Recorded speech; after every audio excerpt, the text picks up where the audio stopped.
dun. All This right. meeting is being recorded. We're live.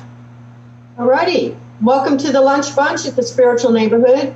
The Spiritual Neighborhood is a grassroots community project of the Council of Families for Children, dedicated to the quality of life for the body, mind, and spirit, and for the integration of a happy, healthy human. And today we have Esther McHenry. Welcome, Esther. We're so glad you can join us.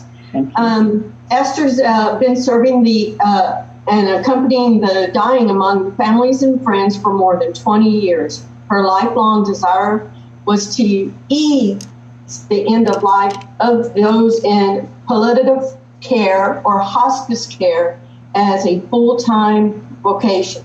Esther's achieved this calling to serve as a professional doula by retiring early from a 35-year telecommunication executive career. Wow, that's a long time to be with one career.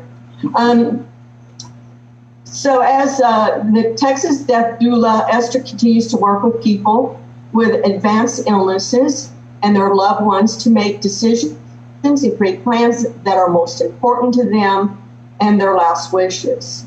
When wishes are communicated, they are honored.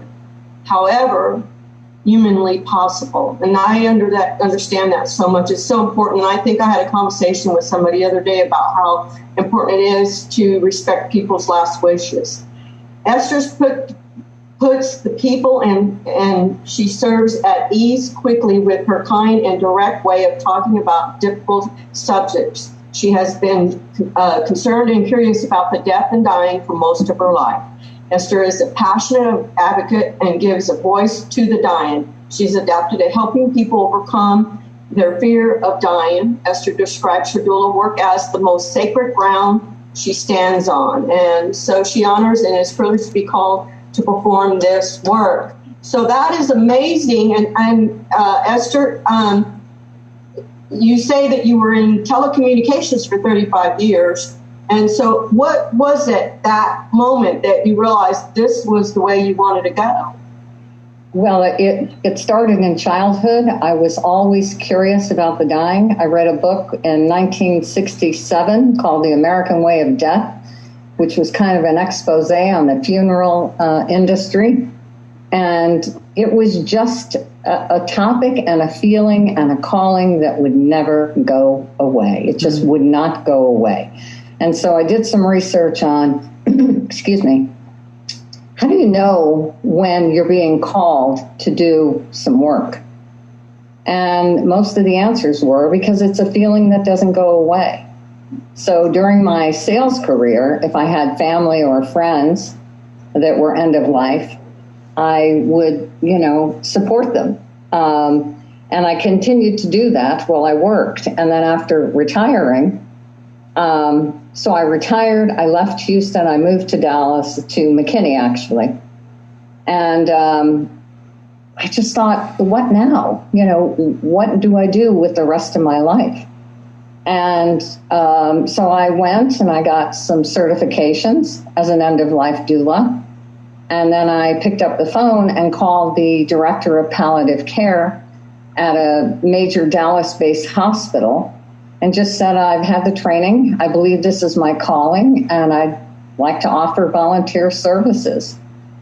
And she welcomed me into that role and said, I'm new to the hospital, but we definitely want to do that. So for the past 2.5 years, I've worked as a doula volunteer member of a palliative care team. And I just feel so incredibly fortunate to have kind of found my calling. I will tell you the transition, and I talked to another doula about this, the transition from corporate America to death work. And it was pretty bumpy. It was just bumpy because I would kind of step into it and then I'd get this feeling that, do I really want to do this?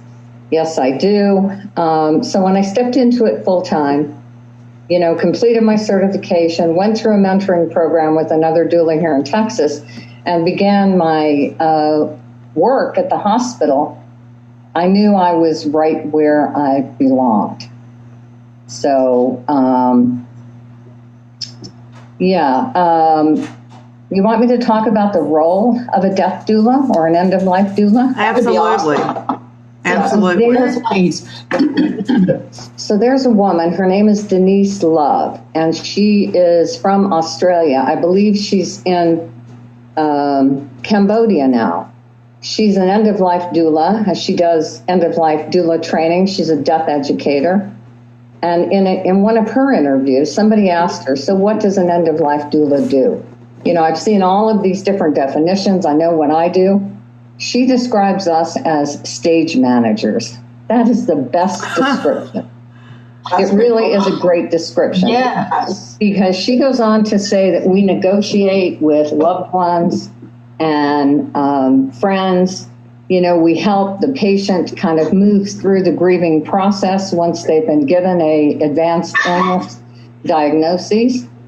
And then we kind of work with them to help them live their best life, you know, for the time they have left. We're kind of in the background in the home, kind of facilitating things, educating the family about what dying looks like, what the end might look like, and just to kind of, I know when I'm at the hospital, I'm constantly leaving a patient room, going to the nurse's station saying, I need moisturizer for their lips. I need some washcloths so I can, you know, wipe their faces. I mean, bless the nurses. They're just so busy that, you know, the things they used to do years ago, they don't have time to do. And then there's Barbara Carnes, who has written a little book called it's referred to as the Little Blue Hospice book. Oh, wow. The title of it is Gone From My Sight. And this book, it was given to me when I was with a friend who died 15 years ago. And it's just a wonderful little book that helps the families understand what the dying process looks like. So I often, you know, take that book in and share excerpts with the family and suggest that we try to get copies for them. Because there's so much fear around death that when their loved one, you know, they start to change, their breathing changes, they go into a non-responsive state. You know, sometimes families think they need food, they want to feed them. They're concerned about their breathing, they think they're not getting enough oxygen, when in fact that's just secretions building up in their throat and in their chest. So it's kind of like whatever need you see, you fill. I kind of like to coach the family on how to care for their dying as well. But Barbara Carnes goes on to say that years ago, death used to be a community event, right? Mm-hmm. Families would gather, neighbors would come in, funerals were in homes, and then it became a medical event. And we in the death education movement are trying to get it back to that community event. You know, I often ask my patients, you know, in the initial, Elizabeth, did you have a question? When you were talking about how it used to be in the, you know, let's just say the 50s or 60s, when one of my relatives actually had a house, they had a parlor. And that's literally where the casket would go, was in the parlor. And then everybody would gather in the kitchen, and then that's where we would talk about them. And everybody had some food, and it was like a joyous occasion because it brought everybody together. It wasn't this secretive, let's hide the dead. So I'm so glad you brought that up. Oh, thank you. Yeah, I mean, I just think that, you know, my experience with patients who died is that very end is joyful. And there are some times when there's a certain kind of pain that can't be medicated enough, and I'm fortunate I haven't had any deaths like that, but it's joyful, you know, because sometimes they rally right at the end. I had one patient who had been in her hospice bed for days, wasn't really communicating very much, and she was a great communicator. And she wanted to get up and get out of bed and sit in her wheelchair. I had gone home to take care of something at home, and the family was there, and I came back. When I walked into the living room, she was sitting in a wheelchair, eating M&Ms and peanut butter crackers, and just smiling. You know, her brother said to me, I don't know who you are, but my sister really likes you. And she died 5 hours later.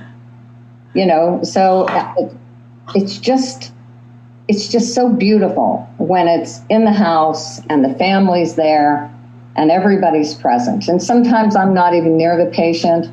I'm in the kitchen making coffee for somebody, or I'm looking at photo albums and kind of coaching them on what they can do bedside, right? You know, hold her hand, sing to her, excuse me. And I've had wonderful experiences at the hospital with, I think one of my favorite things to talk about, because I think it helps remove the fear of death, like my bio said, is deathbed visions. I mean, how many of you have been with somebody who was dying? And you, Gail? Yes. Mm-hmm. And you too, Elizabeth? Yeah. It's just, and you too, Deborah. It's just the most beautiful thing. What did you see, Gail? Well, I didn't see as much. I have a very strong sense and feeling, so I almost, because of that sense, I can, and I get goosebumps saying that I can almost envision them there. Yeah, oh, that's beautiful. But it's also not just me, because I can see it in their face. If they're still alert, not really alert, but they're at that point of about getting ready, you will see them staring into the corners of the rooms and smiling. I think that's one of the most beautiful things. Elizabeth, you're shaking your head, so yeah. Well, I was with my mom the same way. You know, it was just her, my mom, and my brother. And she was also a great communicator, so I recognized that in people.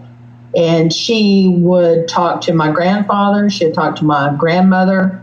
She would mention her sister. I mean, she was literally talking to these people, and I knew they were there. And the most significant one was when my mom got married the second time, that was really the love of her life. And he died very tragically, so she lost him. But at the very end, I could smell cigarette smoke. And I knew then he had come to be with her so she would not be by herself when she actually crossed over. So the smile on her face said it all. You know, she saw him. She knew he was there. Those are moments that those are priceless moments. Oh, they're incredible. And those are moments that I hope families just don't miss. I mean, I was called to the hospital to visit a gentleman who had a daughter, but she was working. So she was going to work and trying to visit her dad. And they said, he's non-responsive, but could you just go sit in a room? I said, sure. So I went in and I Googled his name. I pulled up his wife's obituary, and the obituary mentioned that he was a naval officer. So I pulled out my phone and I started to play some Navy songs. You know, Hip Hip Hooray, what are some other great ones? Anchors Away. Anchors Away. And his toes started to do this. Mm-hmm.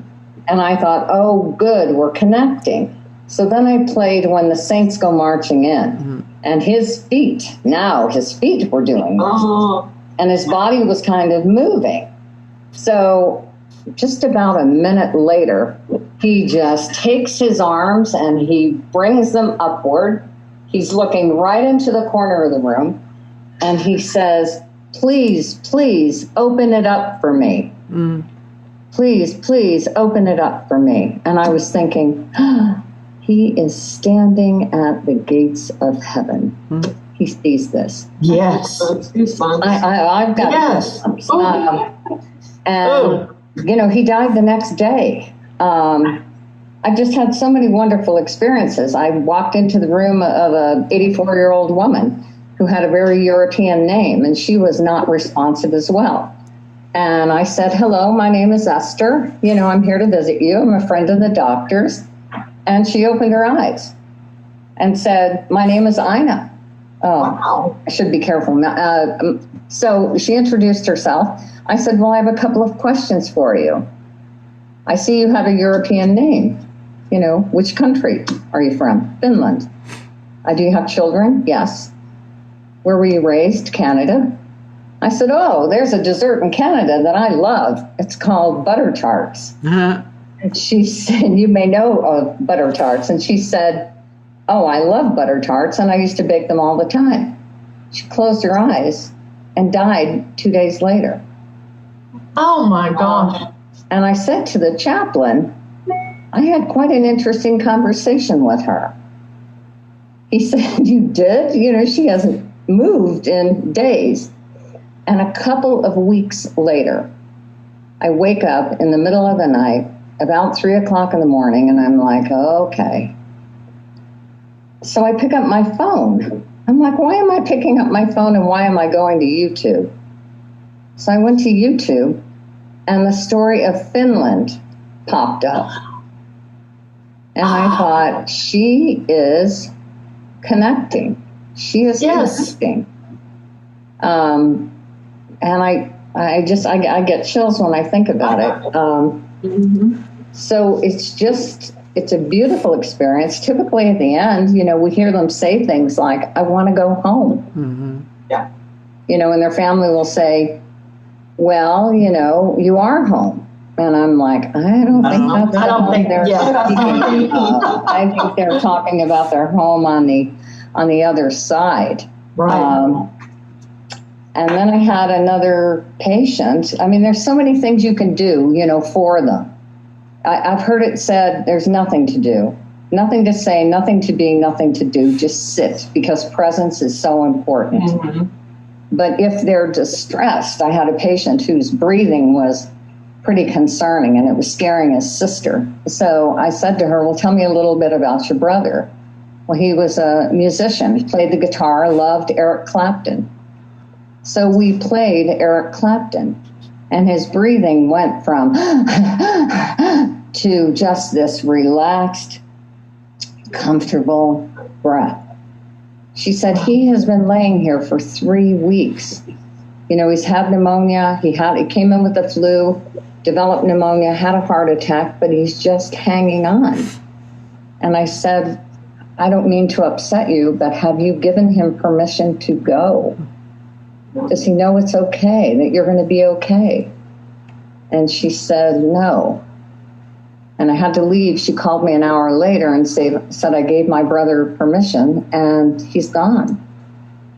So it's just, I could talk about death and dying forever. So I have a question, Esther. Yes. How do you handle, because as most of us know that experience near death, watching somebody going through that in hospice, we see many times where people either 2 or 3 days before or even hours before their death, like you were saying earlier, become very alert, and so I'm sure in what you're doing, your training has probably taught you is how to explain to people when they see that doesn't mean they're going to be okay, because a lot of them see that and they think, oh, he's going to be okay, he's look at him, he's alert, he's talking, he's happy, he's smiling, or she, and then within hours or days they're gone and they're just so confused. How could that be? So how would you explain to somebody, because not everybody, I have a family member that is in hospice, she wants to be at home, but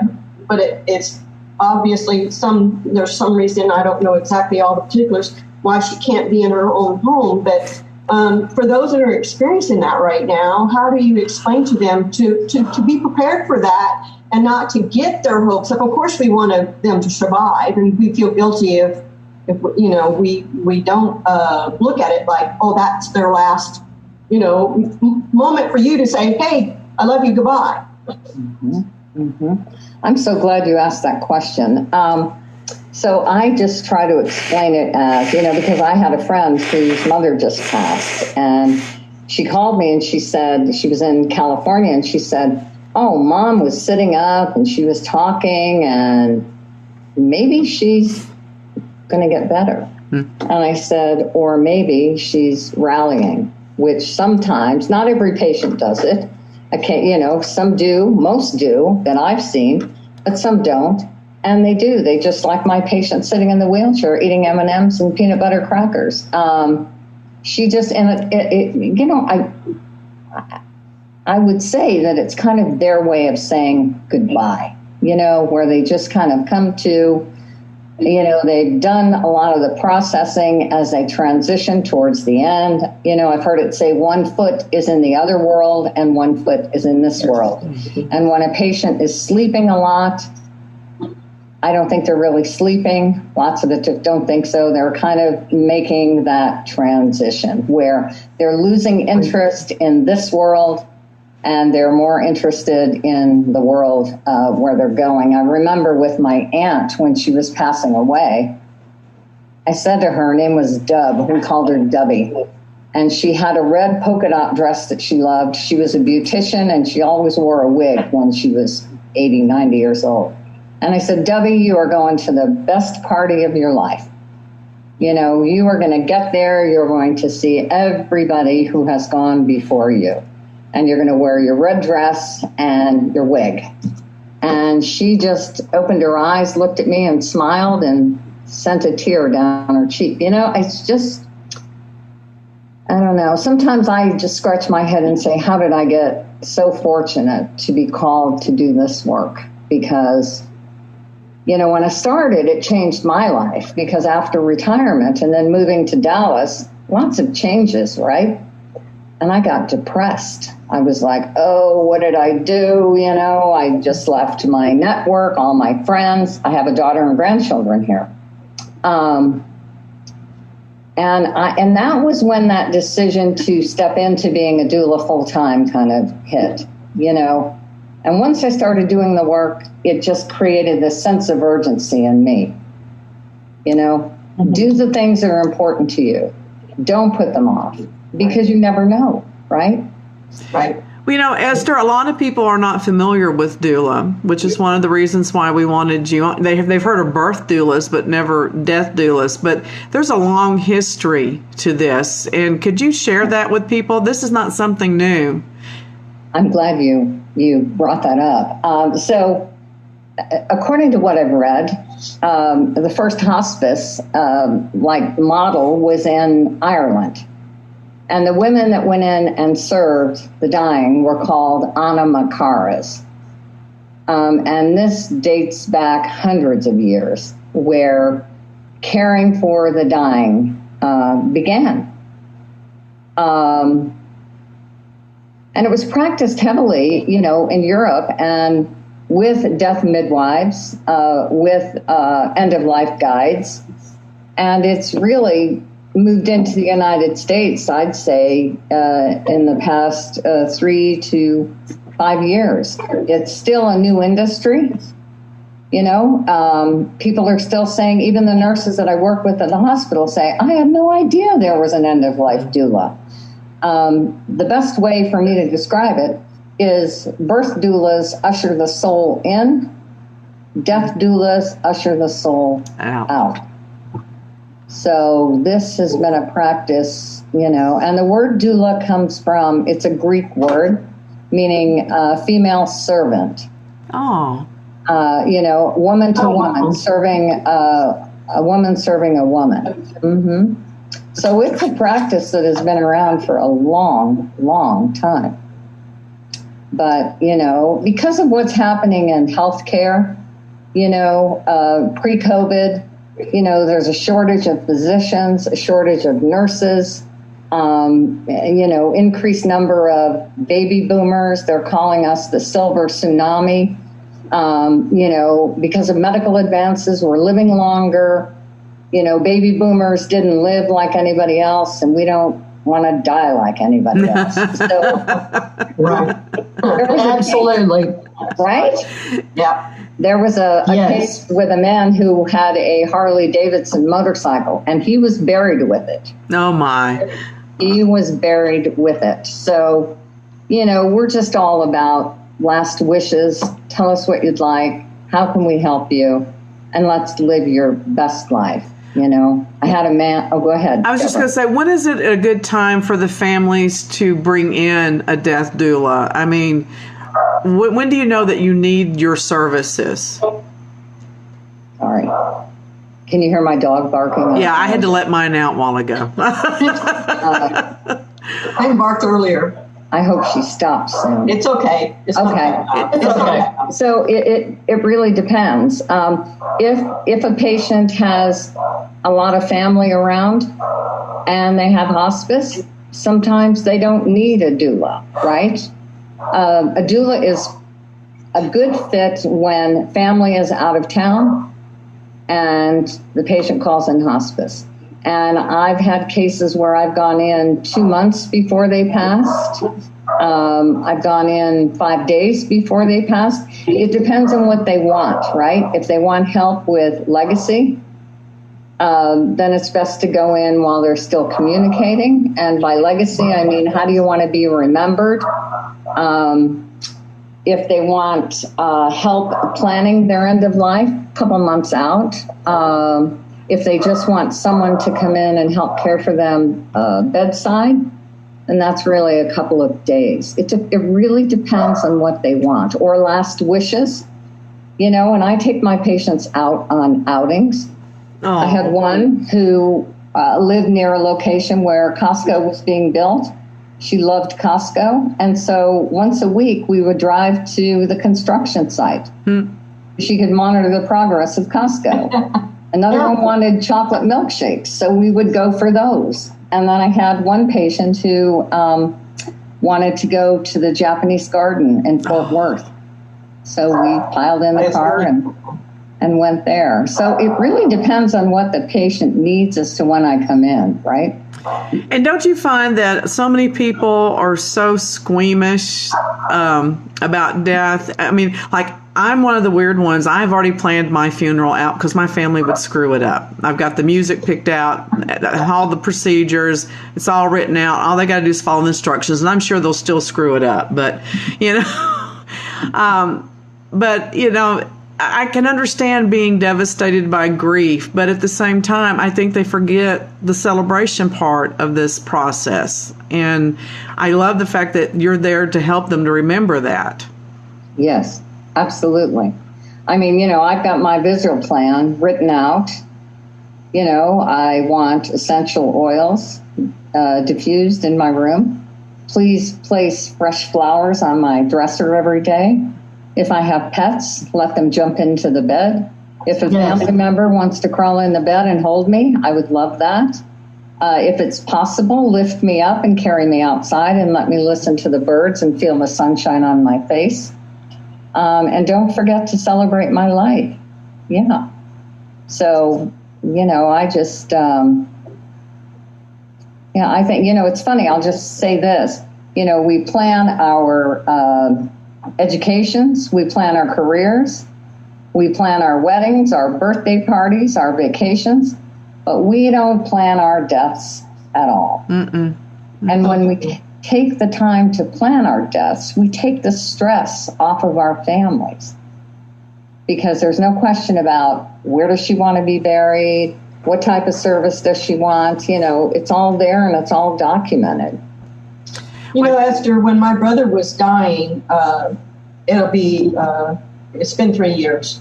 Anyway, one of the things that happened in the hospital before he went to hospice is one of the ladies from the hospital came in and she said, I'm going to make a suggestion, and if you're okay with it, you can do it, and if you don't have to.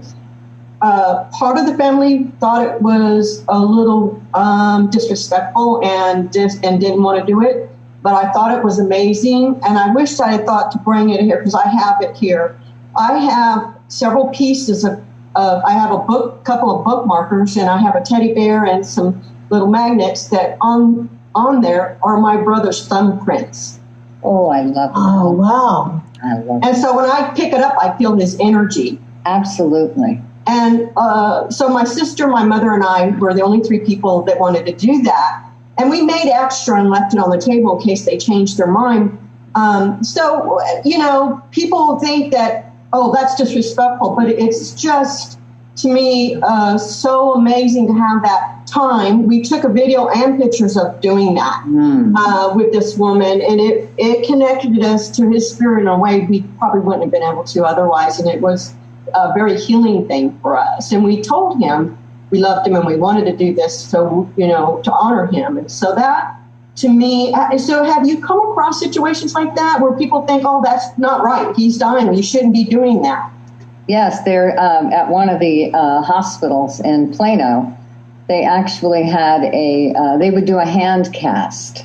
So they would take the hand of a loved one with the hand of the dying and cast it. Oh, beautiful, beautiful. It was awesome. Incredible. And they couldn't do it all the time. It took a lot of coordination.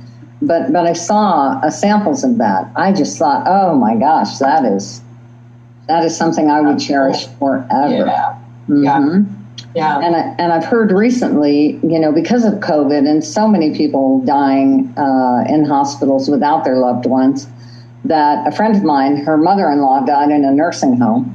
And what they're going to do, she was a woman who had a lot of fancy dresses. They're going to take her dresses and make pillows. And distribute the pillows to the families. Yes. That's awesome. I've heard people do that with shirts and ties as well. Yes. How cool is that? Yes.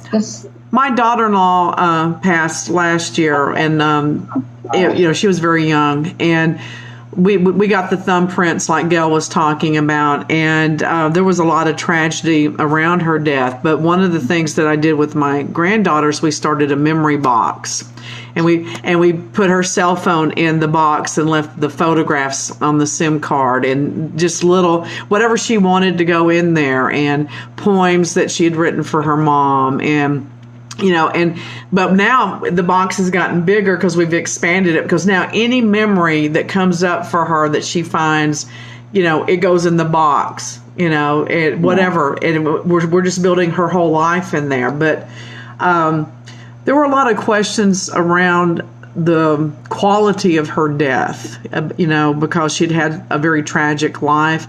And you were talking about how the lady from Finland spoke to you with that. About 3 days after she passed, on Facebook was this painting that just popped up out of nowhere, and it was an Israeli artist, and it was called Meeting Jesus, and it was this blonde-haired woman throwing her arms. Oh wow! Oh my gosh! Throwing her arms around Jesus. That was a message. That's tough. That was beautiful. And the look of joy. Beautiful. The look of joy on that painting, that woman's face in that painting was just phenomenal. And I got on the Google. That's our joke here. I got on the Google and found that painter and ordered one of those prints for my granddaughter, because it's just striking, even in person, how much that looks like her. And the comfort that gave my granddaughter was just phenomenal. I can't even imagine. So that's awesome. Thank her for showing that to you. Yeah, Deborah. Thank you for sharing. That was great for her to come and go, hey, here I am. It was wonderful. And it was a message that everybody in the family needed to hear. They really did, because there were so many different emotions surrounding her death and her passing. So I apologize. Yeah. No, don't. That's no. That's awesome. But you're right, Elizabeth. Thank her for coming and communicating. Yeah. Yes. Sometimes, my mother's birthday was just a couple days ago. And I said, Mom, I'd just like to hear from you. I'd like to know you're okay. And all of a sudden, I'm walking through my house and I smell her perfume. Oh. Yes. And I thought, you are here. You are here letting me know. Yeah. So, I think if we're open to it, they'll communicate in any way they possibly can. Yeah. So, Esther, for those that have family members that want to be at home and can't be home, what do you suggest to help those that are stuck in a facility they'd rather not be in? What can you suggest to help to ease that for them, since they cannot be in their own physical home? I just had that experience with my girlfriend's mother. She finally got to come home days before she died, but she was there for a while. Just FaceTime, just using the digital technology that we have available. They went to the nursing home with signs on Mother's Day. Oh, those were nice. Stood outside her room with signs and really just tried to communicate, any way they possibly could.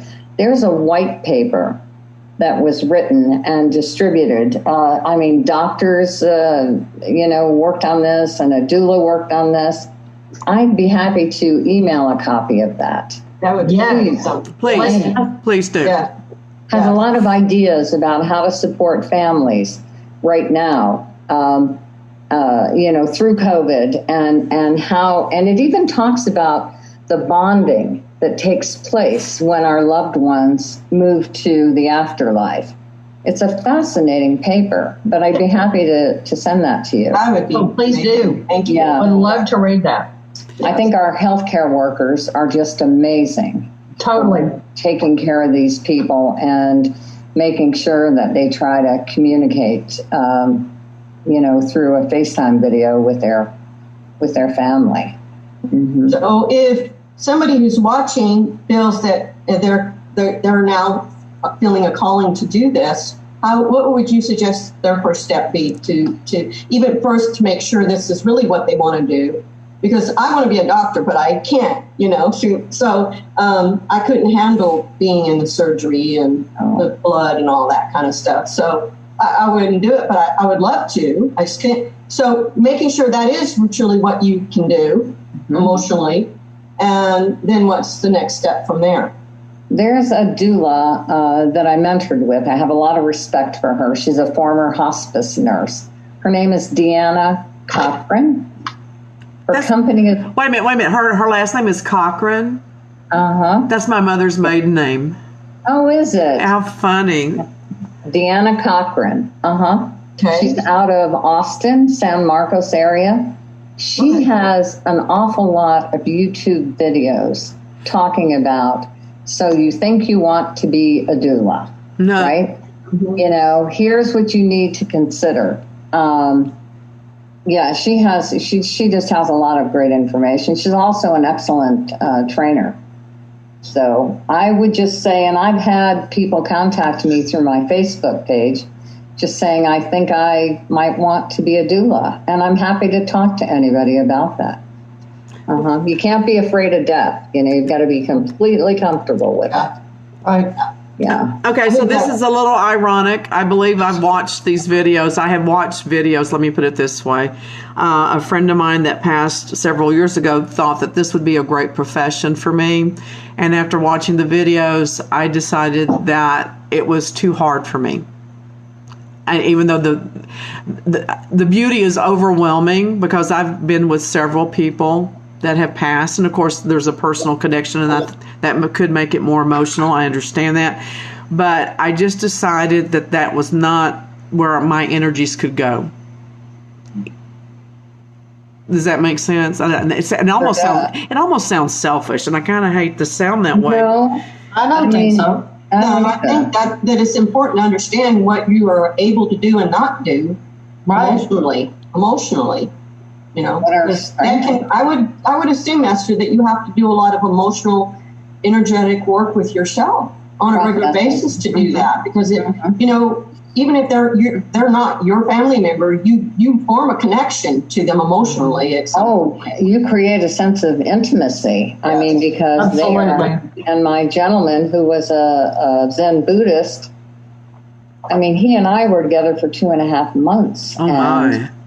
He said to me, so do you lose a little piece of your heart every time a patient passes? I said, yes, definitely. Mm-hmm. And I had 1 month where there were 5 deaths, and one of them was a family member. And I was just overwhelmed. It just consumed me. And so I processed with a chaplain. But, I have a meditation practice.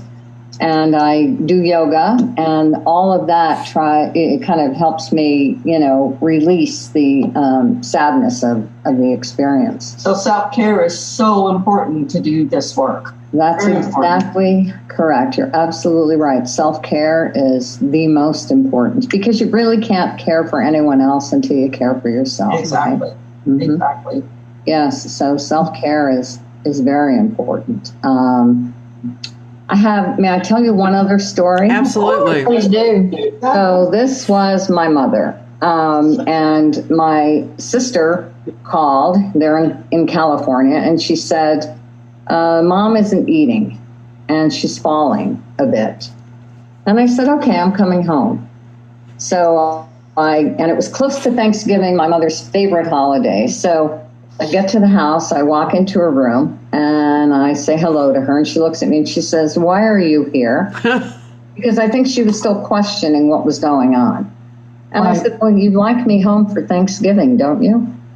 And she said, yes. So it was 4 days before Thanksgiving. So over the course of 4 days, she had never communicated any of her wishes, but we pretty much knew.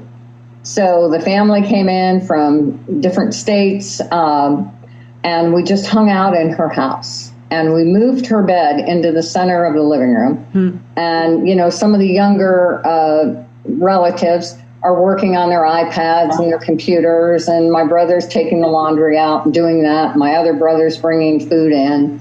And it was just a community experience for 4 days.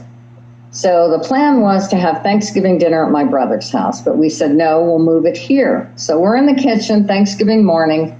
My dad hadn't really accepted the idea that she was leaving.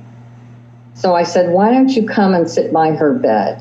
And is there a song that was special to the two of you?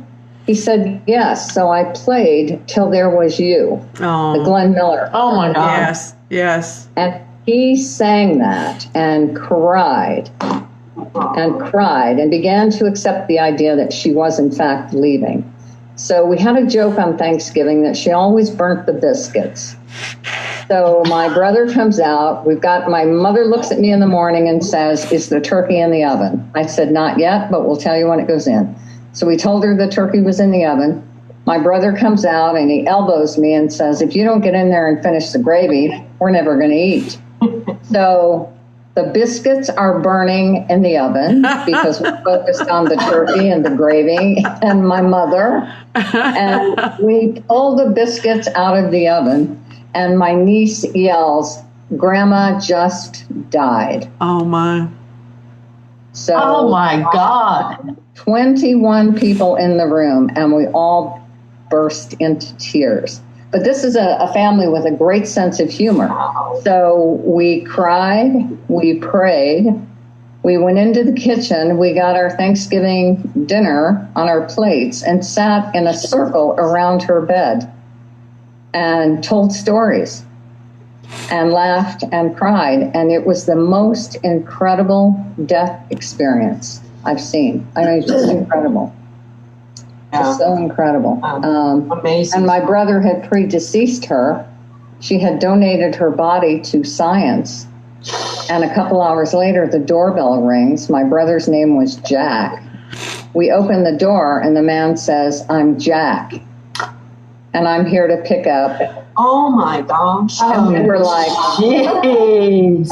Wow. What? Mm-hmm. Holy cow. It was, it was a beautiful death. It was just a beautiful death. Mm-hmm. Wow. Well, Esther, no pun intended, but you're killing me. So sorry. Sorry. In a good way. Yeah. In a good way. Yeah. I'm In sorry. a good way. So, Amazing. if people want to talk to you about your services or if they want more information, how do they get a hold of you? So they can contact me on Facebook through Messenger, the Texas Death Doula. And if you haven't liked my page, please do. Or they can contact me through email, Esther, ESTHER, McHenry, MCHENRY, at att.net. or they can call me, 832-691-2845. And this is posted on the Spiritual Neighborhood page, y'all. So if you didn't get that, you can go to the Spiritual Neighborhood page and find Esther's information there. Thank you, Gail. Well, this is why I cannot be a death doula. I'm a big crybaby. My secret is out. So, but you have many other things. This has just been fascinating, and it's been wonderful, and I could talk and listen to you talk for hours and hours and hours. So, Yes. First of all, we are doing a book on holistic healers. I invite you to please submit your story to be included in the book, and I do think we need to have you back in the future as well, if you would like to join us again. I would be honored. Thank you so much. And I'll try to have myself together better next time. So I am just so grateful you invited me to your interview. Well, thank you so much, and we will be in contact and see you again soon. My pleasure. Thank you. Esther. Thank you so much. Enjoyed it. Thank you. What you Thank do. you so much. You're Bye-bye. awesome. Thank you so Thank very you. much. Yeah. My pleasure. Yeah. Thank you. All right. Did we stop the recording? No, I'm getting there. The recording has stopped. Just want to make sure, because yesterday we didn't, I think. That Oh, was amazing. I really enjoyed her energy and her stories. Amazing. Betty, we didn't have no questions or comments? Not one. No. I think everybody was listening. I think that's one of those where everybody just wanted to listen. I don't know that a lot of people can ask a lot of questions. They just want to listen to what she has to say. It was really interesting when my mom passed. That's the first thing that I thought of was, wow, I think maybe I need to do this on a full-time basis because I've had the experience. And then time goes by. And then you realize, no, that is not your calling. This is not what you're supposed to do. So, Esther, I just thank you so much for being on this planet. Thank you for doing what you do. Oh my gosh. I don't know how she does it. I mean, if we're sitting here boo-hooing here, I cannot imagine the responsibility of actually having a person in front of you. Just cannot. well, I'm glad.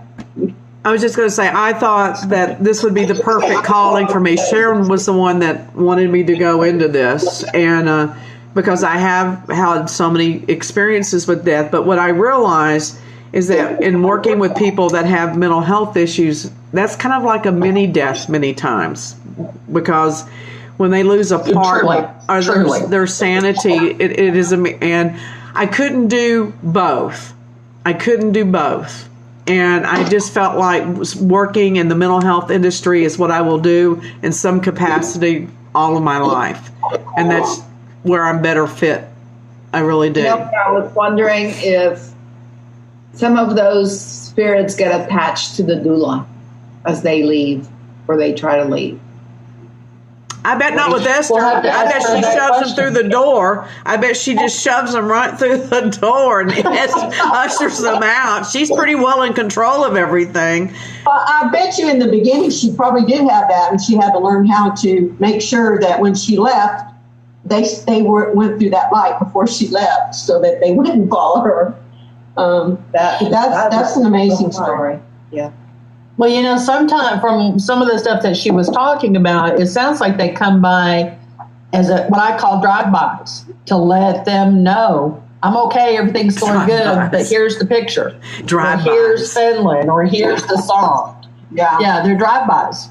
Yeah. They don't hang around. They come by and they say, hey, you know what? When I knew you back in 1962 when I died, just want to let you know, I'm really okay, and I'm going on. And then they just go on. Yeah. Drive-bys. They do. I like that. I've had experiences like that a couple of times. Yeah. My biggest regret was I was not able to help my brother. My brother, I knew my brother was going to pass, and my brother died by suicide. And it's always been heartbreaking for me that he was by himself and did that on his own without any assistance. And if I had not had confirmation that he didn't have to be by himself by my husband that had already passed, I think that would have really broken me at that age, because I was only like 31. But I got a confirmation dream at the time that my brother passed from my husband that had died, that he was there and assisting him, and they'd be waiting for me later. And when I had had my death experience, they were there. We're there. Yeah, They were there, letting you know. So anyway, we're With the kind of an intent of, you're not such a badass after all.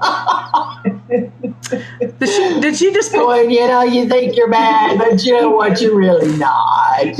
Are you poking fun at me? You're not. Are you poking fun at me? Yes, I am. Well, you got balls. Do you feel it? Yeah, you got balls. That's all I got to say. Yes, as a matter of fact, I had 2 of them in a plastic bag yesterday.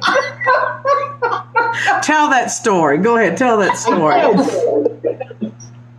I'll share this with the world because, well, she may not appreciate this, but I'm going to tell it anyway. Luann was on the show on Friday, and we're really good friends. I mean, she's one of my dearest friends, and so I needed to get out and do something. So we go to the dollar store, and I said, well, I've got, I'll do the buggy thing, and you just put in what you want. So I'm going around. She goes one way, and then she comes back, and she has these animals. And so she bought 2 large size bouncy balls. And so they're in the car, and we're, doing our thing, and I'm done. I was like, okay, I'm ready to get out of here. So I go check out. And I'm standing there, and the thought ran across my mind. You know what? I think I have the perfect response to her when she asks me about why I paid for, stuff. So I'm standing there, and I'm just waiting for her to come in. I'm waving. She checks out, and we start to leave. And I handed her this plastic bag, and I said, "Here, I've got your balls. Take these." I have enough of my own. I'll share it with you. She kind of looked at me so that was the joke of the day. Your balls are in the back of the car, so beware or be careful. Don't forget that your balls are back in the, bag, so don't forget those. And I just looked at her and I said, I've been hanging around Deborah way too long. It's my fault. It's my fault. I got it. Oh, it's my God. fault. Of course, I do. Of course, I do have I have a big sack of balls in the back of my closet from all the men I dated. So. I mean, they were big honking things. It was like, I couldn't help myself. I could feel it. I could feel that. I can't wait till she checks out. Oh my God, I can't wait till she checks out. And, to say that in front of all these people, that is not something that I would do. And I would have said it outside if we're headed to the car, but not inside. And you set it up so perfectly. So perfectly. There's a little devil in you in there. Well, I did that to her with coffee one time. We all went out for somebody's birthday, and I ordered coffee, and they brought it to us in a carafe. And I drink coffee a lot, so I was drinking coffee and stuff, and I realized it was almost empty. So I just kind of placed it over there in front of Luann.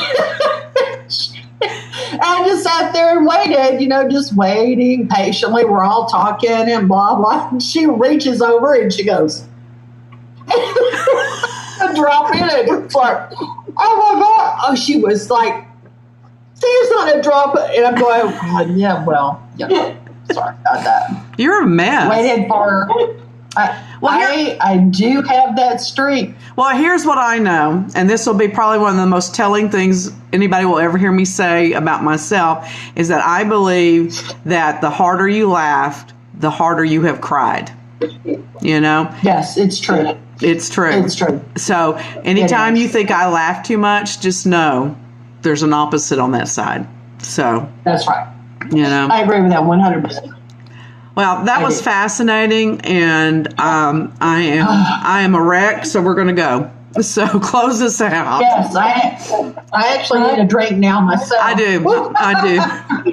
All righty then. Well, thank you for sharing your time and energy with us at the Spiritual Neighborhood Lunch Bunch. We are a community project of the Council of Families for Children. To contact any of the hosts, Elizabeth, Deborah, or myself, email us at spiritualneighborhood@gmail.com, and don't be shy to ask to be a guest on our show. And until we eat again, it is lunchtime, right? Be safe and be ho. And we thank Esther for being on the show, and thank y'all for watching. Bye, y'all. Be Bye, safe. y'all. Y'all be safe. Y'all be careful.